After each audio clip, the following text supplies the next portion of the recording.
bienvenida en nombre de LaterSail, que forma parte del grupo UNICER, que está auspiciando este ciclo de webinars. Hoy va a ser el último del ciclo. La disertante va a ser la doctora Silvana Flores Larsen. Y les queremos agradecer, en nombre de todos nosotros, muy especialmente la participación y la acogida que ha tenido esta iniciativa. Y esperamos que próximamente tengamos alguna otra actividad y contamos con la presencia de todos ustedes para ese momento. Así que, bueno, no les hago perder más tiempo, vamos a lo interesante y le dejo la palabra a Silvana. Bueno, muchas gracias, Antonio, por la presentación. Bienvenidos a todos a nuestro último webinar del ciclo. ¿Me podés decir, Antonio, si se ve bien la diapositiva? Sí, sí, Ahora estoy por... ¿Ahí se se ve ve bien? perfecto. Perfecto, muchas gracias. Sí, perfecto. Bien, bueno, como les decía, hemos llegado a la última de nuestras charlas.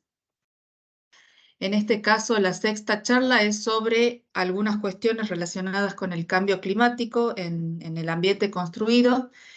Es un tema que está, digamos, actualmente dentro de lo que es la investigación científica en todo el mundo, así que me parece que es muy actual y muy pertinente para terminar una charla o un ciclo de charlas sobre arquitectura bioclimática, ¿no? Sobre todo pensando que si estamos diseñando con el clima y nuestro clima va a cambiar, entonces cómo deberíamos pensar nuestras estrategias de diseño de aquí a futuro. La charla está pensada digamos, dar un pequeño contexto de lo que es el cambio climático, sobre todo siempre orientado hacia Argentina, porque es el interés, digamos, de los participantes, y cuál es el impacto de este cambio climático en dos variables, en el consumo energético y en el confort térmico de las personas, o cuál va a ser el impacto, ¿sí? Y como siempre, con algunos ejemplos de los últimos trabajos que se realizan de investigación en la Argentina. Bueno, cuando hablamos de cambio climático, digamos, sabemos que es un cambio en el clima producido por la actividad del hombre, ¿sí? Y ese cambio tiene variables que pueden ser medidas de infinitos tipos, muchísimos tipos, ¿no? Temperatura del agua, temperatura superficial, concentración de gases de efecto invernadero, desertificación, niveles de lluvia, etc. Son muchísimas las variables climáticas que están involucradas en este concepto de cambio climático. La que a nosotros nos va a interesar más desde el punto de vista de los edificios es el tema de la temperatura, ¿no? Porque habíamos visto en los webinars anteriores que las variables climáticas que afectaban el comportamiento de los edificios eran principalmente la temperatura y la radiación solar. Entonces esas dos variables son las que más nos importan a nosotros de predecir o de ver qué es lo que va a pasar en el futuro, ¿no? Y esta curva que ustedes tienen aquí es una curva muy, muy conocida y que se va actualizando con los años, de cuáles son las temperaturas en la superficie de la Tierra, digamos, un promedio de todo el mundo, para ver a nivel global qué es lo que está pasando con la temperatura media a lo largo de los años, ¿no? Entonces, por ejemplo, acá tenemos la temperatura media entre 1840 aproximadamente, ¿sí? Y el 2022, que es el último dato que se tiene, ¿no? Y los puntitos rojos van mostrando cuánto se desvía por año, cada puntito un año en particular, cuánto se desvía de un promedio general, que es el 0, que está marcado aquí con 0, ¿sí? Que es el promedio que hay entre el año 1850 y 1900, ¿sí? Entonces, si nosotros tenemos variaciones cerca de esta línea, significa que no ha habido mucha variación, digamos, del cambio climático. Mientras que a medida que vamos avanzando en el tiempo, vamos viendo que los puntitos rojos se alejan de esta línea del 0, ¿sí? Muy notoriamente desde 1960 en adelante, ¿sí? Y fíjense en los últimos 40 años, de 1980 en adelante, que esta tendencia, que antes era oscilatoria alrededor del cero, cada vez más va incrementándose, alcanzando, bueno, en el año 2022 el 1,2 prácticamente, ¿no? 1,2 grados. ¿Eso qué significa 1,2? Que respecto del periodo 1850-1900, que es cuando se considera, digamos, que no hay demasiada anomalía en el cambio climático, nosotros tenemos 1,2 grados centígrados de aumento de temperatura, ¿sí? Si comparamos los periodos de años, fíjense que de 1860 a 1920 tenemos 60 años, ¿sí? De prácticamente un promedio en general cercano de cero. Y si miramos los últimos 60 años, vamos a ver que eso, el promedio es evidentemente creciente, ¿no? Y esto se debe a las emisiones de gases de efecto invernadero principalmente, ¿no? ¿Cuál es el problema de esta curva? Porque muchas veces uno dice, bueno, 1,2 grados no pareciera que fuera tan dramático, ¿no? Pero en realidad lo que se dice o lo que lo que pedían los científicos hasta hace un tiempo es que nosotros no excediéramos un aumento de 1,5 grados hacia finales de siglo, o sea, hacia finales cerca del 2100. Y fíjense que estamos en 1,2 en el 2023, ¿sí? Entonces, esto está significando que esa meta del 1,5 no la vamos a poder cumplir efectivamente, ¿no? Y las últimas predicciones de la ONU dicen que ese 1,5 se puede alcanzar en los próximos años, ¿no?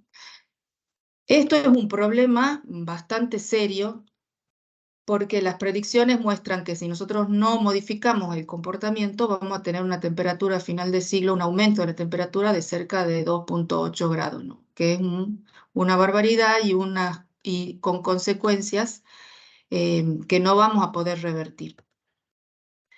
Ahora, eso que yo estaba hablando de la temperatura media, cuando nosotros la miramos en un mapa del mundo, vamos a notar que no en todos lados ese incremento es igual. Por ejemplo, acá yo tengo una imagen muy actual de marzo de 2023 de cuál es esta diferencia de la anomalía que le llamamos nosotros, ¿no? de temperatura en distintas partes del mundo.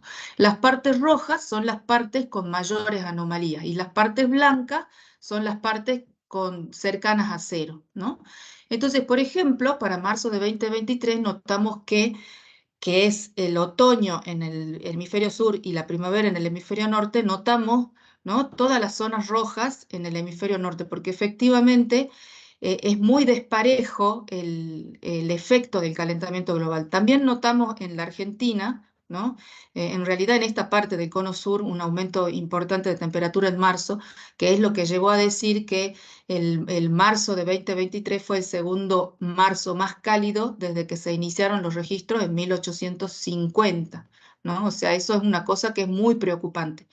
Y en la zona del Ártico también tenemos incrementos de temperaturas muy grandes. Es más, en el Ártico, por ejemplo, se tienen incrementos de temperatura 5 veces más grandes que en el resto del mundo, ¿no? Y eso lleva a un montón de efectos de derretimiento de glaciares y ese tipo de cosas que afectan globalmente a nuestro planeta, ¿no? Y bueno, según el último reporte de las Naciones Unidas, los últimos 8 años van en camino de ser los 8 más cálidos de los que se tiene constancia. ¿Eso qué significa? Significa que cada año que pasa suele ser más cálido que los años anteriores o suele romper un récord de temperatura respecto de los años anteriores. Esto, por supuesto, produce un montón de consecuencias en distintos lugares del mundo que van desde los cambios en los regímenes de lluvia, con las inundaciones que vemos que ocurren en muchas partes, hasta los problemas de sequía que hemos sufrido nosotros en nuestro país este año, los problemas de incendios forestales. y todo esto va contribuyendo al incremento de la temperatura. También tenemos cosas que no se ven tan directamente como por ejemplo el caso de la sequía, que son los aumentos de temperatura de la masa de agua de los océanos, que es una cosa realmente que impacta mucho, no solo en la vida del océano, sino también en el balance energético general del mundo, ¿no? Acá tenemos curvas a distintos niveles de profundidad de cómo va cambiando a lo largo de los años ese contenido energético de los océanos, que producen mayor evaporación y producen regímenes de lluvia cambiados, etc. Y por supuesto, el aumento de temperatura produce los derretimientos de glaciares. Acá tenemos la última curva del año 2022 respecto de los años anteriores, de cómo va cambiando el volumen de los glaciares, cómo va perdiendo masa los glaciares a lo largo de los años, ¿no? Y aquí cómo se ha derretido desde el 2010, esta línea amarilla, la frontera de hielo, digamos, del Ártico, ¿no?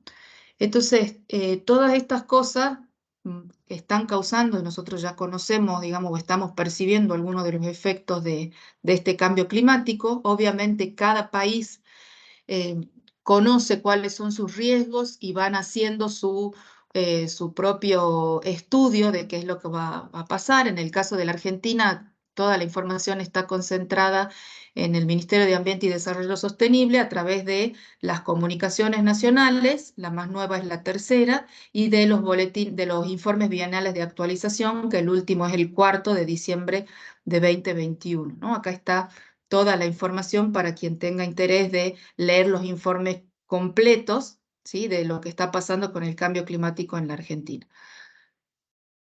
De esa información extraje aquí, de la tercera comunicación, que es la más nueva que tenemos, algunas imágenes que son muy interesantes. Por ejemplo, esta que tenemos aquí nos muestra las curvas en las cuales hubo aumentos de temperatura entre 1960 y 2010, ¿sí? Y si vemos los numeritos de estas curvas, vamos a ver que van todos entre 0,5 y 1 aproximadamente, ¿sí? O sea, en estos 50 años hubo aumentos de temperatura media anual que van entre 0,5 y 1 grado centígrado, ¿no? O sea, nosotros tenemos que pensar en las últimas experiencias que hemos tenido en los últimos veranos respecto de las temperaturas, y nos imaginemos que eso se debe a aumentos de temperatura media de aproximadamente entre 0,5 y 1, ¿sí? Estos son datos históricos, o sea, datos medidos por el Servicio Meteorológico Nacional entre 1960 y 2010. Cuando uno hace predicciones de qué es lo que va a pasar en el futuro, ¿sí? Hay modelos climáticos que lo hacen, pero yo extraje aquí, a modo de comparación, las predicciones para dentro de unos 50 años, ¿sí? Y los colores están marcados acá con escalas, ¿no? Por ejemplo, esta zona estamos en 2,5, acá más o menos en 3, 3,5, 4 grados centígrados, ¿sí? De aumento de temperatura. O sea, hasta el momento, en los 50 años pasados que habíamos visto, los incrementos habían sido entre 0,5 y 1. En el futuro, dentro de 50 años, vamos a tener incrementos de entre 2,5 y más de 4, ¿sí? Entonces, esto nos tendría que, en realidad nos está alertando de que la situación no solamente va a ser peor, sino que el crecimiento de esta situación mala va a ser exponencial con el tiempo, ¿sí? Y esto lo estamos viendo nosotros ya en los diarios, en los informes de todo lo que es la climatología. Y por ejemplo acá yo extraje solamente los más nuevos porque si se volviéramos a dar esta charla el año que viene, seguro que diría que el verano más cálido fue el verano del 2023 al 2024, probablemente, ¿no? Pero este año tuvimos uno de los años más calurosos de la historia, ¿no? Este año se prevé que va a ser uno de los más calurosos de los registrados. En particular, en el caso de Argentina, sufrimos bastante el tema de la ola de calor en 2022 y 2023. Y el tema del calor es un problema que es en todo el país y que afecta de distinta manera de acuerdo al nivel socioeconómico de las personas. En general, las personas más vulnerables suelen ser más impactadas, ¿no? Los ancianos, los niños y las personas que no tienen acceso al aire acondicionado son las que más sufren estos efectos del calor. Y las personas que sí tienen acceso al aire acondicionado sufren los problemas de los cortes de energía, a los cuales ya estamos bastante acostumbrados, ¿no? Y producen, bueno, todos los problemas de sofocación y los problemas, digamos, de salud relacionados con el calor, ¿no? Entonces tenemos, por un lado, los problemas de las altas temperaturas y por otro lado, los incrementos de consumo que producen estos cortes de energía. Bueno, entonces, en este marco que tenemos nosotros, ¿qué podemos hacer o qué podemos esperar que pase con nuestros edificios en nuestros países? Entonces, yo ahora les voy a mostrar las principales conclusiones de los artículos de los últimos 5 años en los que estuvimos trabajando mi grupo y otros grupos del país relacionados con este tema del cambio climático y su impacto en el consumo energético, en el confort, ¿sí? O sea, en las temperaturas interiores y un poquitito también en la salud. Para abordar este problema, nosotros siempre hacemos un paneo de qué es lo que está pasando en otros países, ¿no? Y lo que encontramos de esta búsqueda bibliográfica es que pasan cosas diferentes de acuerdo al país con el que se esté trabajando. Y eso se va a replicar también en la Argentina. Por ejemplo, en Estados Unidos se hicieron estudios si por simulación siempre, ¿no? Porque estamos hablando de clima futuro, de aproximadamente 26.000 viviendas, ¿no? En distintos lugares de Estados Unidos. Y se encontró de todo. En algunos lugares va a haber incrementos, ¿sí? Del consumo anual, por ejemplo, en alrededor del 13% en las zonas más calurosas como Florida, Miami, o disminuciones, ¿sí? Del consumo anual de alrededor del 16% en ciudades como Nueva York, ¿sí? O sea, tenemos ciudades con aumentos de consumo y ciudades con disminuciones del consumo. En otros países como Alemania, lo que se ve es que hay una disminución del consumo para calefacción muy notoria, ¿sí? Entre el 44 y el 78% para el periodo futuro, ¿sí? En Portugal también tenemos, por ejemplo, disminución del consumo de calefacción entre 22 y 52%. En Italia tenemos incremento de los consumos de refrigeración, ¿sí? Así que, como ustedes ven, hay como una amplia variedad de cosas. Acá solamente hay algunos países. No puse, por ejemplo, ni Asia, ni otros países, ni Australia, Nueva Zelanda o los países del norte como los países escandinavos, ¿sí? Simplemente es un paneo chico. Pero lo que ya nos está mostrando es que el incremento o decremento del consumo depende fuertemente de las condiciones climáticas del lugar, ¿no? Entonces, para estudiar qué es lo que va a pasar en el futuro, necesitamos modelos que nos digan qué va a pasar con las variables climáticas, con la temperatura, con la humedad, con la radiación solar, a nivel más pequeño, o sea, a nivel del lugar en donde estemos interesados nosotros en mirar, ¿no? Entonces, para eso hay lo que se llaman los modelos de cambio climático, ¿sí? Que son, en primer lugar, los modelos climáticos regionales, que ¿qué es lo que hacen? Hacen todo un modelo físico y térmico y termodinámico de cómo se comporta la atmósfera, ¿sí? Los océanos y la Tierra. Y se hace un grillado, o sea, unas mallas, así como ven acá, y se va calculando la temperatura del mundo en general, en total, bajo ciertas hipótesis de trabajo de cómo van a ser las emisiones de gases de efecto invernadero que se llaman los escenarios, ¿sí? Y entonces ese modelo tiene distintos niveles de resolución, ¿sí? Hay, a lo largo de los años, a medida que va avanzando la capacidad computacional, se van haciendo grillas más pequeñitas, como esta que ustedes ven acá, ¿sí? Para definir mejor qué es lo que está pasando a nivel más pequeño, ¿no? Y lo más chiquitito, digamos, de esa grilla que se tiene hoy en día se conoce como los modelos regionales, ¿sí? Que son grillas menores a 25 kilómetros, ¿sí? Cuadraditos de 25 kilómetros por 25 kilómetros. Entonces, en cada uno de esos cuadraditos, en todo el mundo, se hacen estos balances energéticos y se calculan cómo va a ser la variación de temperatura y de radiación a futuro. Por supuesto que todos estos modelos se prueban eh, con datos históricos, o sea, en el pasado, y se comparan contra situaciones que ya se conocen y que se han medido de los distintos servicios meteorológicos para ir ajustando estos modelos para que cada vez sean más efectivos en su predicción, ¿sí?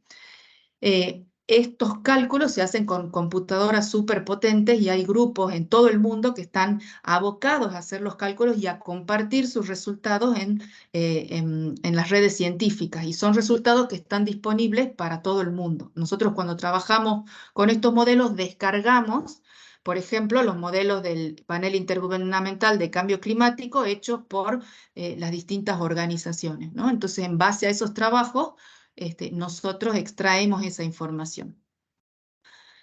Bueno, estos son los modelos climáticos. Entonces, ¿qué hicimos?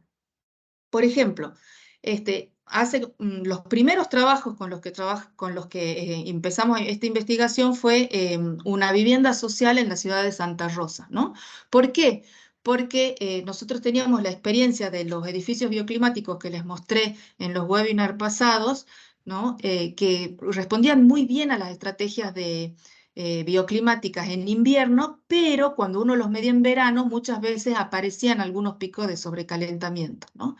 Entonces, eso nos alertó de que quizás en el futuro podrían existir problemas de sobrecalentamiento en estos edificios y que eso significaría o que vamos a tener que incrementar el consumo de aire acondicionado para refrigerarlos, o en el caso de viviendas que no puedan acceder al aire acondicionado, significaría que las condiciones térmicas o de temperatura en los interiores se verían deterioradas, digamos, a lo largo de los años. Y nos interesaba saber qué es lo que iba a pasar efectivamente.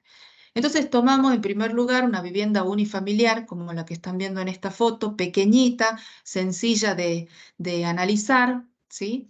Y hecha con paredes de ladrillo común, sin aislación térmica en los techos, vidrio simple, ¿sí? O sea, una vivienda de las características normales de la construcción de la vivienda familiar. Y la estudiamos cuál es su consumo en el presente y cuál sería su consumo en el futuro, y qué podríamos hacer o qué estrategias podríamos, o cuál sería el impacto de distintas estrategias para el futuro, ¿sí? Por supuesto que, como expliqué antes, siempre nosotros medimos con nuestros sensores durante un tiempo prolongado qué es lo que pasa en estas viviendas para armar un modelo de simulación que esté validado, ¿no?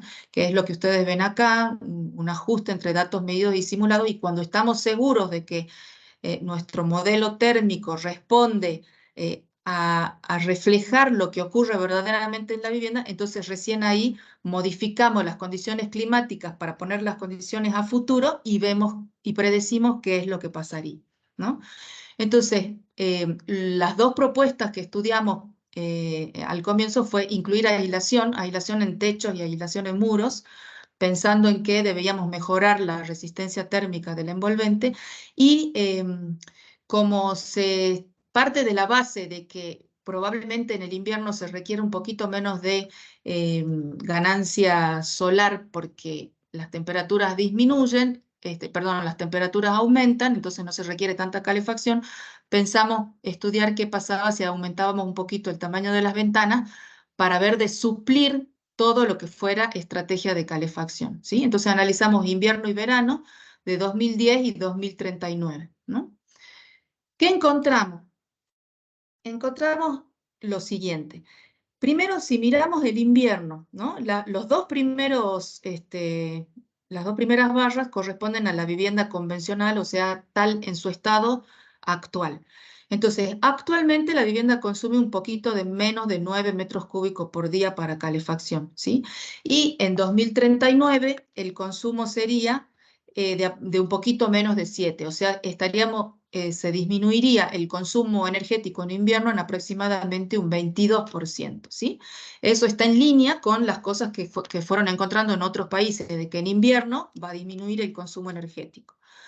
Ahora, a medida que nosotros vamos probando las distintas estrategias, ¿sí? Por ejemplo, aislar muros en el tiempo siempre la barra azul es tiempo presente, ¿sí? Y la barra roja es tiempo futuro.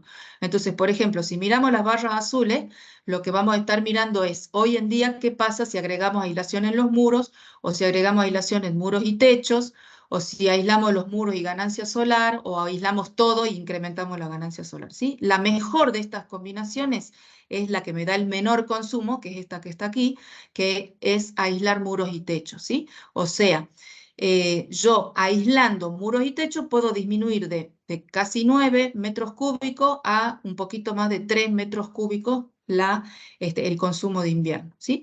Y en el futuro se respeta más o menos esa idea, ¿no? Porque ven que las barritas rojas van acompañando las azules y las aislaciones en muros y techos también va a ser efectivo en los inviernos del futuro, ¿sí? Entonces, una primera conclusión es que la necesidad de aislar techos y aislar muros es algo que nosotros podemos hacer hoy y que va a ser efectivo en el futuro.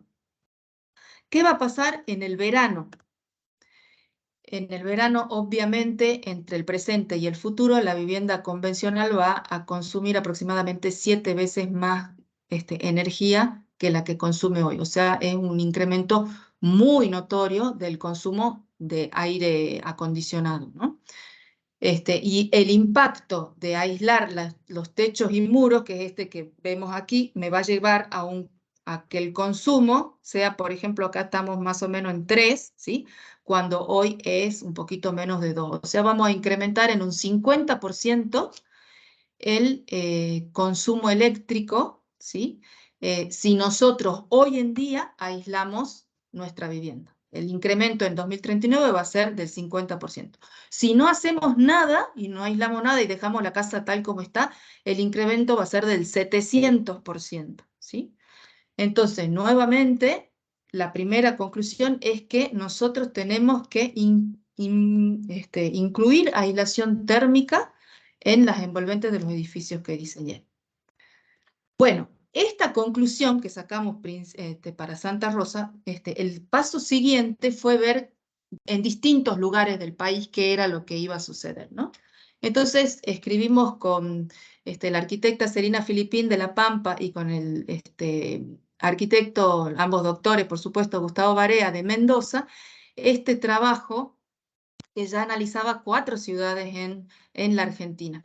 Es un trabajo que para nuestra sorpresa tuvo mucha repercusión, digamos, a nivel internacional y fue replicado en los ámbitos científicos internacionales y también en los ámbitos, digamos, de periodísticos nacionales. En el diario Clarín se hizo una nota relacionada con este artículo, ¿no? Y les quería comentar qué era lo que habíamos encontrado que resultó tan interesante.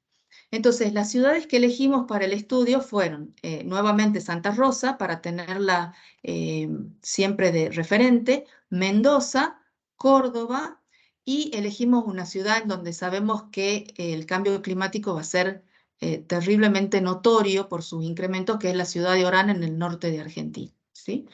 Estas curvas que están acá muestran las 4 ciudades. La amarilla, esta que se separa, es la ciudad de Orán, que va a tener incrementos en las temperaturas mucho mayores que las otras 3 ciudades, que sin embargo sí van a tener, digamos, aumentos importantes también, no es que no lo vayan a tener, ¿sí?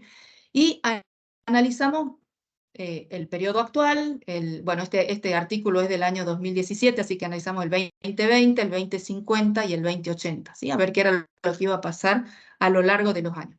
También tomamos una vivienda unifamiliar como caso de estudio, y lo que encontramos, bueno, acá están los datos numéricos, pero lo importante es que lo que se espera es que en verano la energía para refrigeración se incremente ahora prácticamente entre 3 y 8 veces, ¿sí? Dependiendo de los lugares. Por supuesto que mientras más cálido es el lugar, más va a ser el aumento de la temperatura, ¿sí?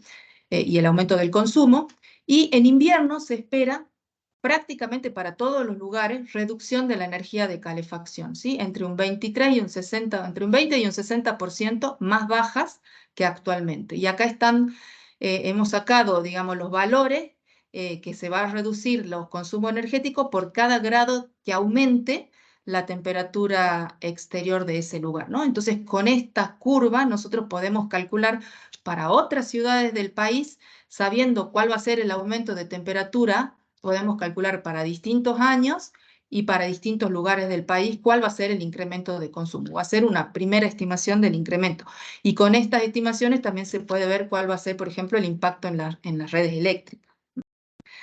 Entonces, que se incremente la energía en el verano, el consumo, y se reduzca en el invierno, nos lleva a pensar que, bueno, a ver, ¿y qué va a pasar a lo largo del año? ¿Cuál de estas dos variables va a ser la que impacte más? Y la respuesta es que, en general, para las ciudades analizadas, a lo largo del año el consumo anual va a bajar.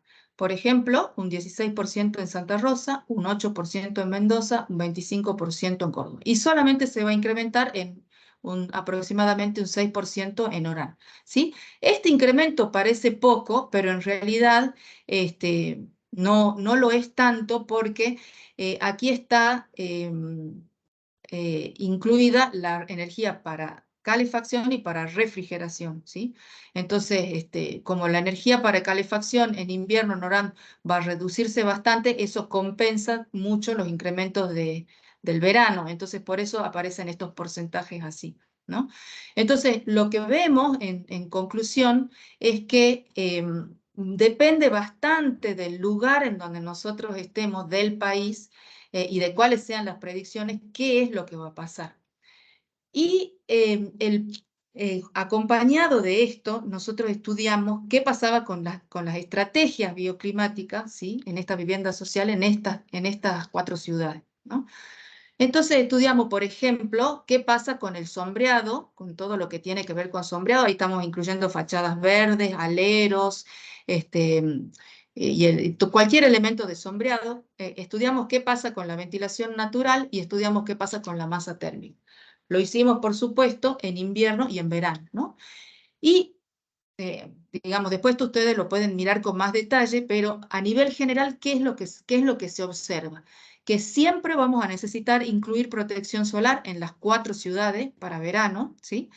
Que tenemos algún problema con la ventilación natural, por ejemplo, en Santa Rosa y en Córdoba, la ventilación natural va a seguir siendo igual de efectiva que lo es aproximadamente ahora, hoy en día, ¿no? Porque esto es una comparación con hoy en día. Sin embargo, en ciudades como Mendoza o el norte del país, cuando yo hablo de Orán, también puede ser Misiones, Chaco, Formosa, ¿no? La ventilación natural va a ser menos eficiente, ¿no? Entonces, cuando nosotros pensemos en estrategias de ventilación, tenemos que saber para estas ciudades que probablemente no sean tan efectivas en el futuro. Y en el caso de utilizar masa térmica, por ejemplo, lo que sí encontramos es que si bien la masa térmica hoy en día es útil, probablemente en el futuro sea menos efectiva. ¿Por qué? Porque como yo necesito enfriarla de noche y de noche voy a tener temperaturas más altas, entonces no voy a alcanzar a enfriar esa masa térmica, entonces probablemente su eficiencia disminuya, ¿no? En ciudades como Santa Rosa, Córdoba o Mendoza. Sin embargo, en ciudades calurosas, Orán, Misiones, no se recomienda la masa térmica para ningún caso, digamos, ni ahora ni en el futuro, ¿sí? Entonces estas son las estrategias para verano. Y en el caso de las estrategias de invierno, lo que sí encontramos es que hay ciudades en donde va a haber sobrecalentamiento incluso en invierno, ¿sí? Por ejemplo, en Córdoba se requiere que haya protección solar entre un 7 y un 10% de las horas, y en Orán un 10 al 15% de las horas, porque incluso en invierno va a haber momentos en los cuales va a haber exceso de ganancia solar por ventanas y se va a necesitar colocar alero o colocar algún tipo de sombreado, ¿sí? El paso siguiente fue analizar, ya que hemos hablado tanto de la situación de Orán, qué es lo que pasa con la vivienda social en Orán, ¿sí? Orán es un lugar del país, como ustedes vienen acá, el índice de pobreza energética, Orán está ubicado en esta zona, ¿sí? De Salta, en donde la vulnerabilidad social es muy alta. Y nosotros tenemos un gran número de habitantes que viven en viviendas sociales.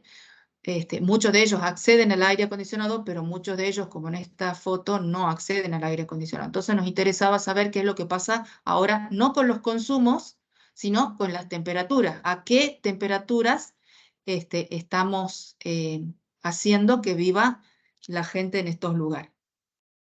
Y relacionado con la temperatura, como Orán es una zona muy húmeda, utilizamos otro índice que se llama índice de calor, ¿sí? Que me mide también el riesgo en la salud, ¿sí? Que es una combinación de la temperatura y la humedad.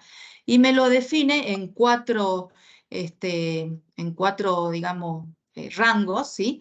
Este, un rango de precaución, por ejemplo, entre 27 y 32 grados, posible fatiga ante exposición prolongada, ¿sí? Pueden haber calambres, precaución extrema, posible golpe que los posibles síntomas serían un posible golpe de calor, agotamiento, etcétera. Peligro, ¿sí? Con golpe de calor altamente probable y peligro extremo, golpe de calor inminente. Estos valores de temperatura que están acá son como valores, sería algo así como la sensación térmica, ¿sí? No es exactamente lo mismo, sino que responde a este índice que se utiliza en Estados Unidos para evaluar el riesgo sobre la salud, ¿no? Entonces sería como la temperatura que percibe la persona en un ambiente con esta temperatura y humedad. A mayor humedad percibe mayores temperaturas, ¿no? Entonces, de acuerdo a este rango, es el síntoma en la salud que se podría tener. ¿Cuáles son los resultados actuales y futuros? La línea, esto es un día de verano, la línea sólida es la situación actual y la línea en punto es la situación futura. Actualmente, en la zona sin peligro, o sea, en la zona en la que se estaría medianamente confortable, es entre las 4 de la mañana y las 9 de la mañana. O sea, las personas que viven en estas viviendas que no tienen aire acondicionado, recién a partir de las 4 de la mañana tienen condiciones tolerables para estar en los ambientes, ¿sí? Eso significa problemas muy variados, como por ejemplo problemas de sueño, ¿no? De que no hay descanso, y eso impacta después en las condiciones de día.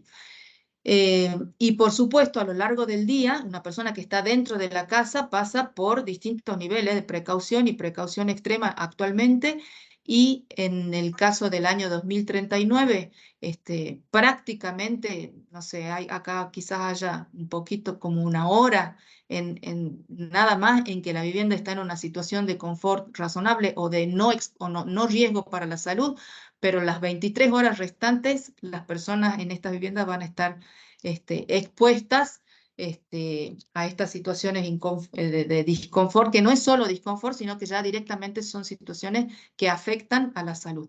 Imagínense si tenemos personas ancianas o niños que están viviendo en estos lugares, a las cosas que están expuestas, ¿no? Entonces, es fundamental que las viviendas, todas las viviendas, pero sobre todo las viviendas sociales, que son las que son más vulnerables, puedan tener algún diseño, ¿no? Alguna inclusión de aislación o algún diseño más pensado para estas situaciones de calor. Bueno, ¿qué pasa en otras ciudades y trabajos de otros autores, colegas investigadores de distintos institutos del país? Acá tenemos una vivienda, ya no es una vivienda social, sino una vivienda tipo country en la ciudad, en la localidad, en la ciudad de Mendoza, ¿sí? En las afueras de Mendoza.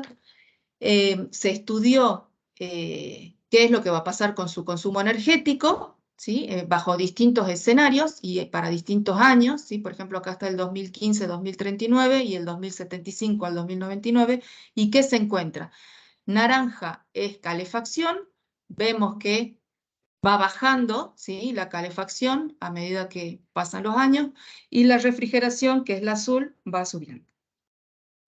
Si sumamos las dos para sacar el anual, encontramos estas curvas blancas que tenemos acá, y lo que se ve es que esta es la situación actual, ¿sí? Y en el futuro se va a incrementar un poquitito el consumo, pero fíjense que el incremento no es demasiado dramático, ¿no? De 43 a 45 o 46 es bastante menos del 10%, ¿sí? O sea, ¿qué me dice esto? Que para esta vivienda, digamos, para este estudio, el consumo se va a mantener aproximadamente constante, pero sí va a haber una redistribución en cuanto a calefacción y refrigeración. La calefacción va a disminuir, de 24 a 10 disminuye a menos de la mitad, y la refrigeración va a aumentar de 18 a 35, digamos que más o menos el doble de consumo en refrigeración, ¿sí?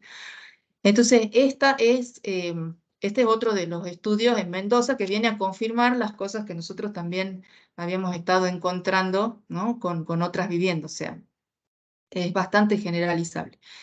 Y este estudio es de una tesis doctoral muy nuevita del año pasado de la doctora Tanea Coronato, que ella estudió una vivienda social para el caso de la ciudad de Rosario, ¿sí? Para distintos escenarios de cambio climático y distintos modelos.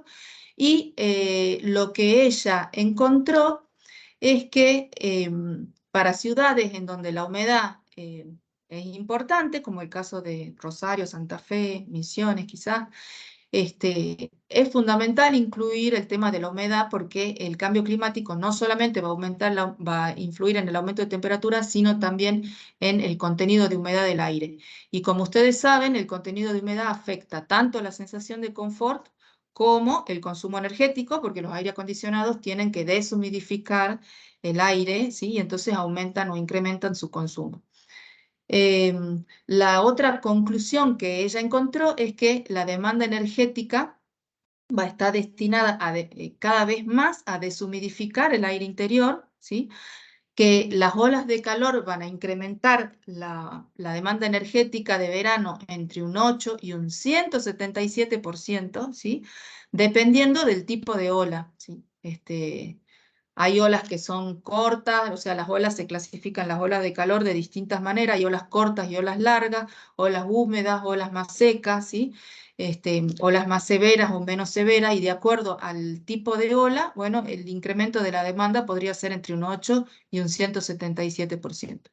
Y que para contrarrestar esta situación, mejoras edilicias sencillas, o sea, estamos hablando de aislación térmica en techos o aislación térmica en muros o sombreado, que son las estrategias más sencillas que nosotros podemos aplicar, se consiguen considerables ahorros energéticos, ¿sí? Tanto en el clima actual como en el clima futuro.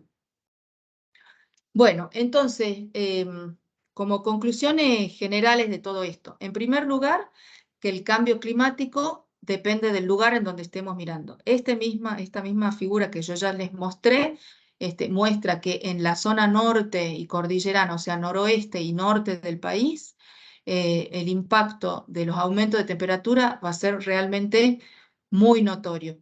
No significa que en el resto del país no pase, eso también va a pasar, ¿sí? Sobre todo es peligroso el aumento de temperatura en la zona de Patagonia, donde están los glaciares, por el derretimiento de los glaciares, ¿no? Este, pero más o menos lo que se prevé para el futuro, esto es futuro lejano, lo que tengo a la derecha, pero el futuro cercano, o sea, estamos hablando del año 2030, 2035, que está a la vuelta de la esquina, incrementos de entre 0,7 y 1 grado centígrado, ¿sí? Eso es lo que se prevé en la temperatura promedio. En las temperaturas mínimas de invierno, 2,7 grados, o sea, menos cantidad de heladas y temperaturas mínimas más altas. Esto es lo que hace que los consumos de invierno vayan a disminuir en general en todo el país, ¿no? Y sí, un aumento bastante pronunciado de las temperaturas en verano y sobre todo de los eventos extremos de calor y las olas de calor, ¿no? Que son las que nos están afectando sobre todo en los últimos años. Entonces, todos estos cambios climáticos van a afectar el consumo energético y van a afectar las temperaturas interiores en nuestras viviendas. Todo nos indica que no podemos generalizar, que los estudios de qué es lo que va a pasar tienen que hacerse definitivamente a nivel local, ¿sí? Y que los climas fríos en general van a tener un menor consumo anual. Los climas muy calurosos van a tender a subir su consumo anual, y los climas intermedios, ¿sí? Los que no se clasifican ni tan calurosos ni tan fríos, van en general a tener disminuciones del consumo de calefacción e incremento en los consumos de refrigeración. ¿Cuánto? Y más o menos se pueden guiar de los datos que les acabo de dar, pero la última palabra siempre la va a tener un estudio de simulación detallada para niveles locales, ¿no? O para cada una de las localidades. Las estrategias de diseño, las estrategias bioclimáticas, cuán eficientes van a ser, como ya hemos visto, también depende del lugar. En algunos lugares la ventilación natural va a funcionar bien, en otros lugares va a ser menos efectiva. En general, cuando el clima sea más caluroso, la ventilación natural va a ser menos efectiva. La masa térmica va a ser en general menos eficiente, ¿no? La radiación solar, o sea, el ingreso de sol, puede provocar sobrecalentamientos incluso en el invierno, con lo cual es fundamental, dos cosas son fundamentales. Una es la protección solar, ¿sí? Alero, fachada o lo que fuere que sombree las viviendas, uso de colores claros en los techos, en los muros, etcétera. O sea, es imprescindible la protección solar, y es imprescindible el incremento de la aislación térmica.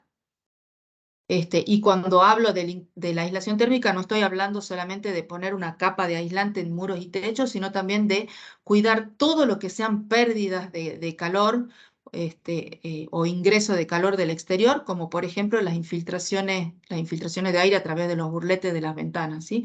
O las pérdidas térmicas a través de los vidrios simples, ¿sí? Entonces, no, hay que tender a utilizar vidrios dobles, a usar buena carpintería con que no tenga altos niveles de infiltraciones, y a incluir siempre aislación térmica, si no se puede en muros, al menos una buena aislación térmica en techos.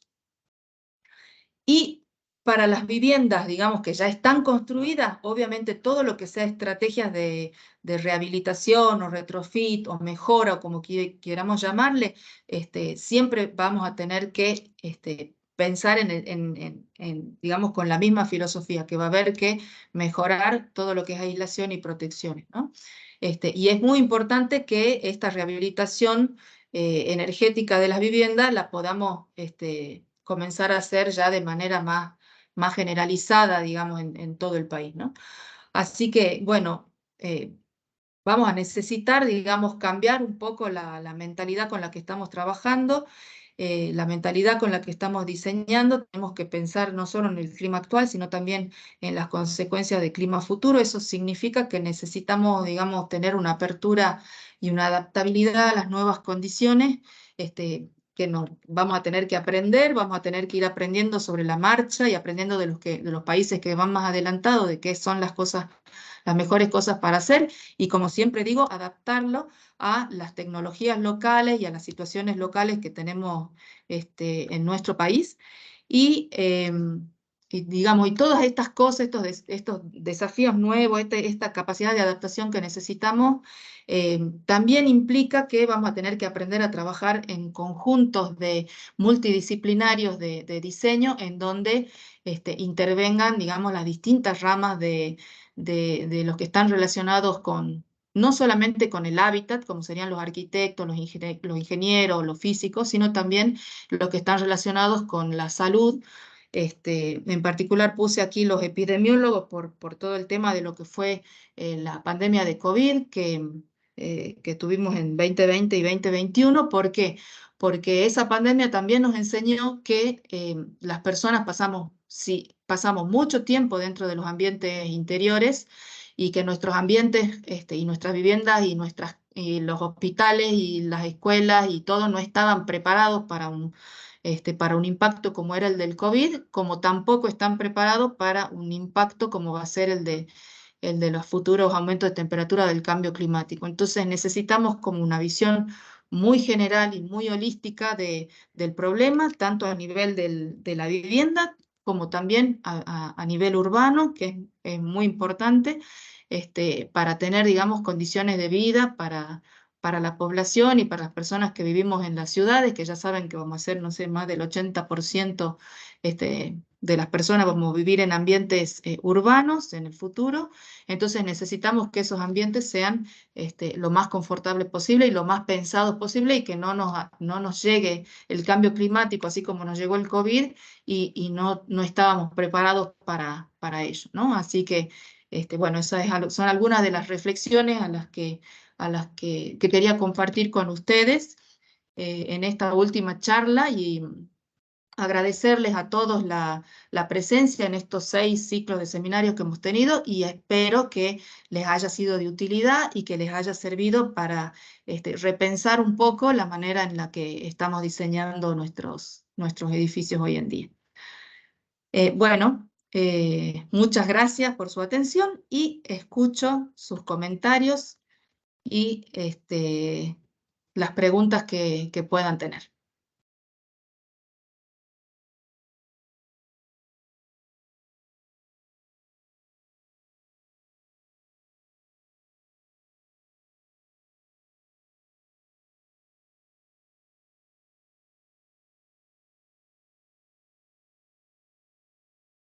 Bueno, ahí estoy leyendo los mensajes del chat. Ay, Florencia, no pude leer el que decía podría sacar el cartel que dice presione para reactivar el audio. Espero que no se haya visto en toda la presentación, porque como yo no puedo ver el chat simultáneamente, espero que se haya podido ver bien toda la presentación.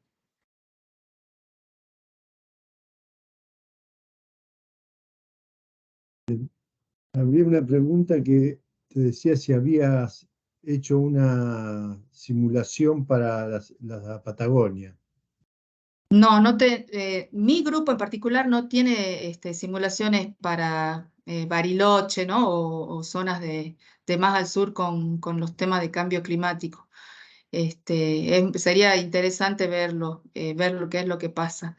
Yo estimo que lo que probablemente suceda es que van a tener disminuciones de los consumos anuales, ¿no? Porque van a tener menos consumo de calefacción.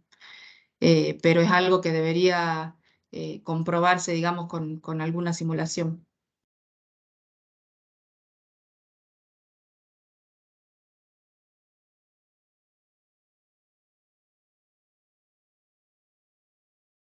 Y hay otra pregunta en el chat. Alfredo Esteves pregunta si esas temperaturas cercanas a 41 grados, ¿en qué localidad? Si se refieren a temperaturas interiores. En realidad creo que dijiste que no eran temperaturas, No, sino que no era... son temperaturas, sino es la temperatura percibida, o sea, sería como la temperatura percibida por el cuerpo humano bajo condiciones de temperatura y humedad relativa del lugar, ¿no? Pero para dato, la ciudad de Orán tuvo récord. En realidad la zona del norte se convirtió en la segunda ciudad más calurosa de la historia en el mundo en el año 2022, ¿no? Con 45 y algo, o 46 y algo, no recuerdo bien el número, de la temperatura ambiente, ¿no? Tengo una tesista que está trabajando en la ciudad de Orán, y ella midió en zona urbana más de 44 grados de temperatura, ¿no? Así que son condiciones realmente eh, complicadas, ¿no? Para hacer cualquier diseño en realidad.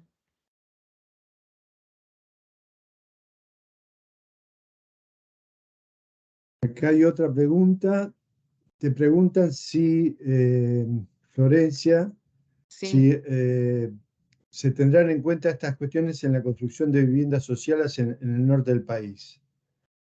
Y si hacen informes o recomendaciones a los organismos del Estado encargados del diseño de vivienda, sin Eh, que ellos se las pidan. este, Se tendrían que tener en cuenta estas condiciones para las viviendas sociales, pero la verdad que lamentablemente no se tienen en cuenta demasiado, ¿no? Nuestras experiencias, digamos, si bien siempre tratamos de colaborar, es que muchas veces las cuestiones económicas, el construir una casa más, termina primando sobre el construir una menos, pero con alguna estrategia o con incremento de aislación o esas cosas, ¿no? Este, pero no paramos nunca de insistir en que estas cosas son importantes y quizás de acá a un tiempo se escuchen, ¿no? Estas voces. Ah. Sí, y acá Alfredo pregunta por las mínimas, entiendo por las temperaturas Las mínimas, mínimas, así sí, como hablaba. las mínimas, bueno, en Orán suelen estar más o menos mínimas media entre 26, 25 grados más o menos, ¿no? En el verano. Hay noches que no baja de 28, pero más o menos por ese orden está. O sea que la amplitud térmica no aumentaría, ¿o sí? Bueno, esa es una pregunta interesante. Depende del lugar. La amplitud térmica está muy relacionada con la cantidad de sol que recibe un lugar, ¿no? Mientras más soleado es el lugar, más grande suele ser más grande la amplitud. Entonces, por ejemplo, hay ciudades o hay localidades en el centro de Argentina en donde en verano va a haber más nubosidad, ¿no? Porque hay mayor humedad.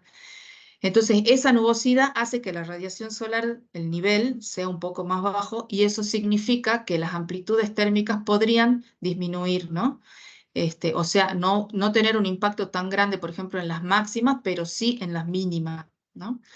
Entonces, el tema de la amplitud es algo que depende de dónde estemos mirando, qué es lo que va a pasar. Zonas más lluviosas, zonas con más humedad, zonas con más nubosidad en el verano van a tener menos amplitud.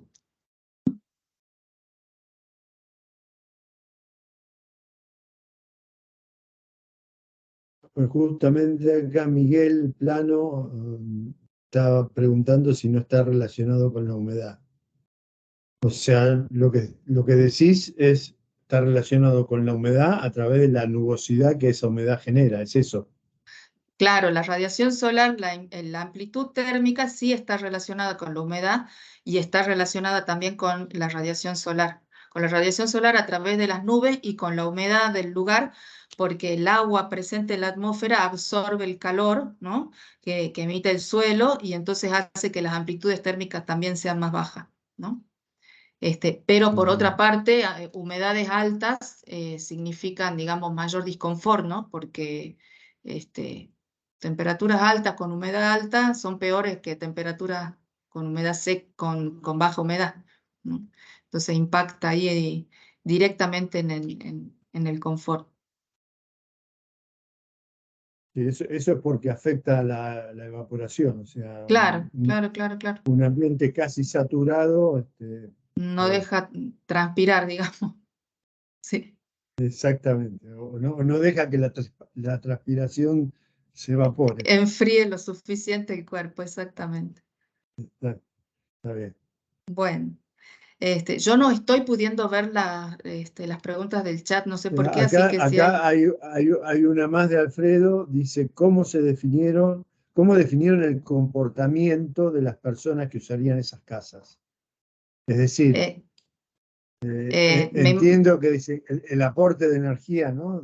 no, me parece que en realidad él está preguntando cuál es el nivel de ocupación o de actividad de esas personas, ¿no?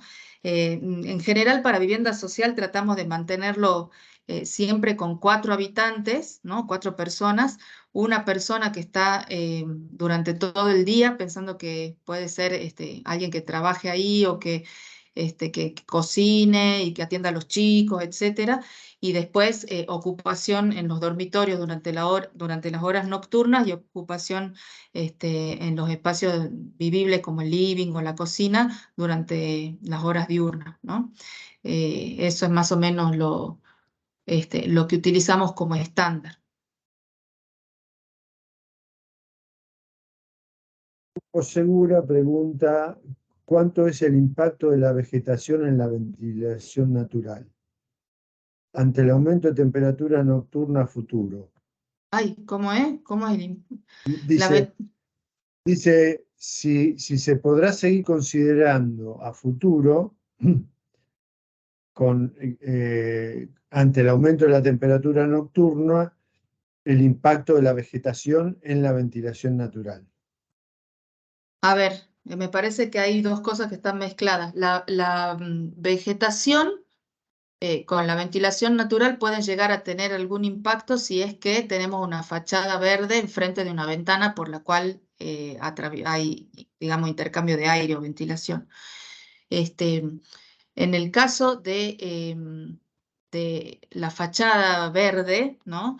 Su principal función, como habíamos explicado en algunos, habíamos mencionado en algunos de los webinars, es el sombreado, ¿no? Entonces, ahora y en el futuro, el sombreado de la vegetación va a ser importante porque ya hemos dicho que hay que buscar, digamos, maneras de sombrear.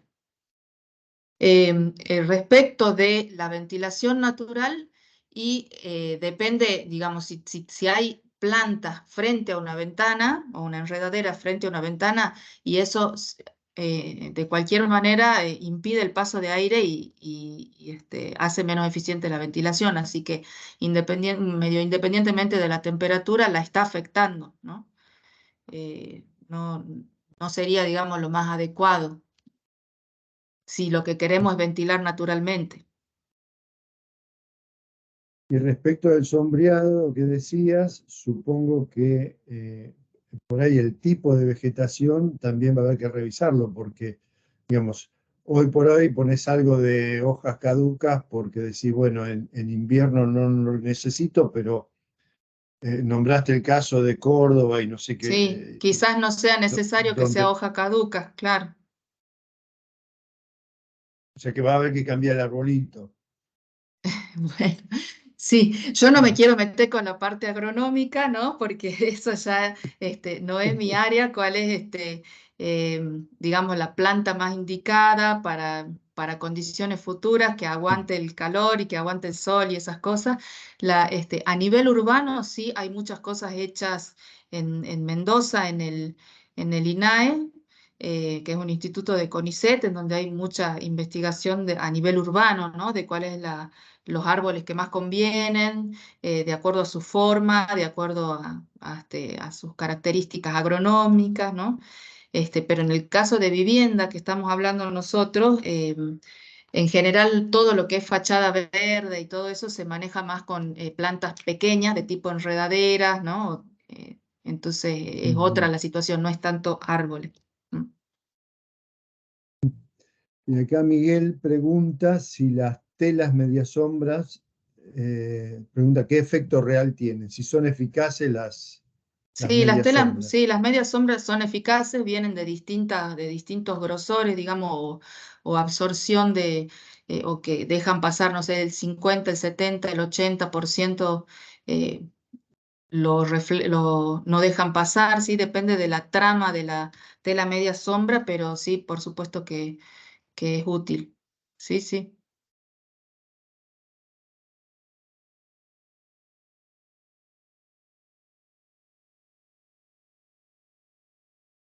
Ah, María Laura Ujú. dice, ¿cómo han podido hacer trabajos multidisciplinarios? ¿Tendrán ejemplos o estrategias para validar cruces de metodologías cualitativas y cuantitativas? ¿Cómo ha sido tu experiencia? Bueno, nuestro grupo de trabajo es un grupo bastante interdisciplinario porque tenemos ingenieros aeronáuticos, tenemos arquitectos, licenciados en energías renovables, físicos. Entonces, digamos, hay una cierta interdisciplinariedad. En general, uno trata de tener un vocabulario común para compartir entre todos, ¿no?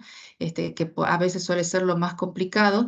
Y lo que sí estamos, digamos, en búsqueda es de interactuar con personas ya relacionadas con el ámbito, por ejemplo, de la salud, ¿no? Porque nosotros ahora estamos hablando de confort, pero yo también toqué un poquito el tema de que hay problemas de salud involucrados, que esos problemas se pueden medir, ¿no? Y se pueden cuantificar, y sería interesante hacer algún estudio de ese tipo. Por ejemplo, cómo afecta las altas temperaturas, por ejemplo, el sueño, ¿no? Las horas de sueño, de acuerdo a... Entonces ahí sería un equipo interdisciplinario entre médicos que estudien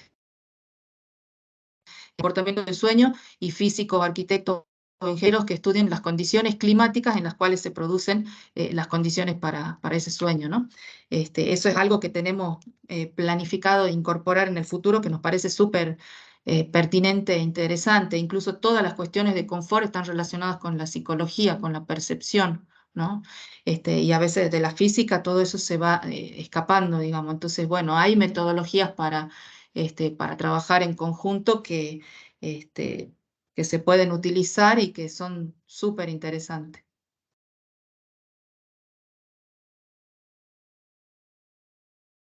Bueno, parece que no tenemos más preguntas, Silvana. Te agradezco en nombre de nuestro equipo profundamente todo este trabajo y bueno, esperamos poder continuarlo a futuro.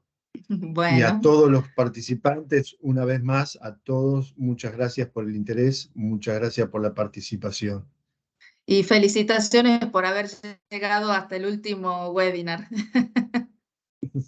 Es una gran cosa, sí. No, mirá, no cuesta nada porque la verdad han sido muy amenos, muy claros, muy didácticos. Bueno, muchas gracias. La idea era que sea de utilidad, digamos, para la mayor cantidad posible de personas que están interesadas en estos temas. Así que, bueno, nosotros quedamos siempre a disposición por si alguien quiere hacer consultas o lo que fuere, o necesita información de algún tema en particular, nos escriben y nosotros, en la medida de lo que podamos, vamos a intentar, digamos, ayudarlos con estas cosas, porque para nosotros como investigadores nos interesa que construyamos cada vez mejor y que construyamos conscientemente y que intentemos, digamos, hacer algo, ¿no? por el planeta, por el medio ambiente y sobre todo por la gente que vive en estas condiciones poco confortables, ¿no? Así que para nosotros ha sido realmente un placer poder compartir algo de lo que hacemos tanto en laboratorio con toda la comunidad, y esperamos que sea de utilidad para todos. Muy bien. Muy bien. Bueno, Bueno, muchas gracias nuevamente muchísimas a todos. gracias. Y como le dije en el chat al principio, hay 4 charlas que ya están pasadas, están subidas, mejor dicho, a nuestra página web, uniserv.com.ar, y las 2 últimas las vamos a hacer a la brevedad. Gracias a todos. Adiós. Chao, hasta la próxima. Chao. Hasta la próxima.